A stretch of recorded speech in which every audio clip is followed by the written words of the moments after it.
Zaka zina zake kunsanama boma la Machinga anabadwa mwana dzina lake Juma.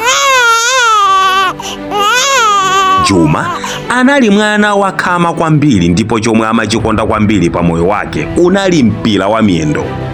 Juma amalola asadye bola mpira useweredwepo ndipo maloto ake akulu anali omasilira anthu achinapita mponda pa nthawiyo.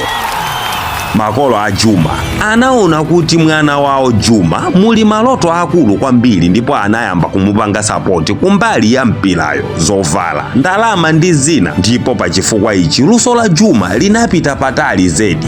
Anthu ambiri anayamba kumudziwa Juma ndi nkhani ya mpirayo. Pang'ono ndi pakolo akukula Juma anayamba kutengedwa m'matimu odziwika bwino lomwe, ndipo panatsala pang'ono mwanayu poti dziko la Malawi liyambe kukamba za mwanayu ndi luso lomwe ali nalo. Koma zomvetsa chisoni maloto a Juma onse anatha tsiku limodzi lokha. Tsiku lina Juma amayendetsa galimoto la makolo ake ndipo ngozi yoopsa inachitika. Galimoto lake litaombana ndi galimoto lina ndipo next anazizimukira ali ku chipatala pa bedi.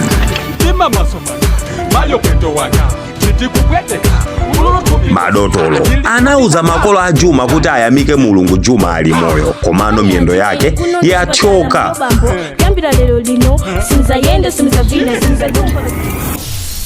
Mwaluso lawo ngati achipatala ayesesa kubwezeretsa mafupa othyokawo, komano Juma sangathenso kupanga zinthu zina monga kuthamanga komanso kusewera mpira ngati kale. Makolo a Juma anazizira nazo nkhongono izi poona mwana wawo yemwe wapanga spendi zaka zochuluka mu kariya imene iyi ya mpira kuti lero maloto ake onse agwera m'matope.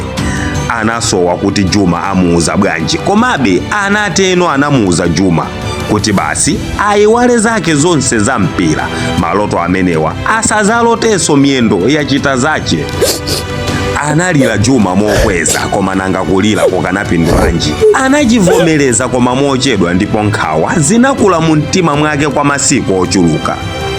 Koma tsiku lina ali pa bedi ku chipatala konko anaona gitala pafupi ndikufuna azizichosa nkhawa zake pamene paja. Anayamba kumaphunzira kuyimba, kenako watenga cholembera ndi kuyamba kulemba nyimbo ziwiri zitatu pamene paja, ndipo anthu anali mu chipatala kumva mayimbidwewo anasangalala nawo kwambiri.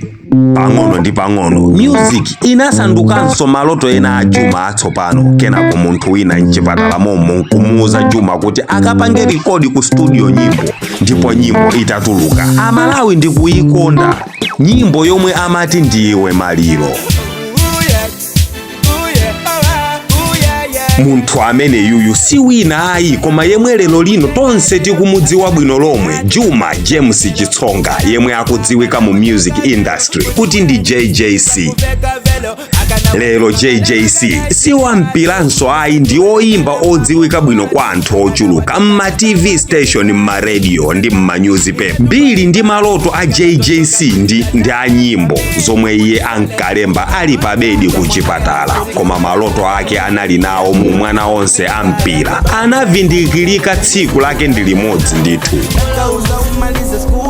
Phunziro mu nkhani. Lelo JJC ndi star pena paliponse ndi nyimbo zake, koma chiyambi chake amalemba nyimbo pa bedi ku chipatala ndi nkhawa zomwe anali nazo kamba ka maloto omwe anavindikirika, maloto omwe analota iye kwa zaka zambirimbiri. Moyo uno ukatitsekera khomo limodzi lotulukira, timayenera kudzitsekuliranso khomo lina lotulukira. Palibe anabadwa kuzachita chinthu chimodzi mmoyo uno. Ndiye ngati china chakukanikani changu fufutani maloto amenewo ndi kuyikapo ena ndi confidence. Ena tinayamba kulota zoyimba kalekale zaka zatha 20 mukadali upcoming artist. Zisakuchedweseni, yambani zina olonda katulo, mwina nkuzachita nazo bwino, anthu nkuzakuziwani ndi luso limene lolo.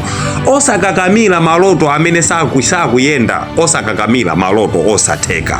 Changu sinthani, tembenuzani golo lanu, mwina nkutheka. Mulungu sanayike mdaliso muzimene mukupangazo, osayiwala kupanga Follow Teen Studios.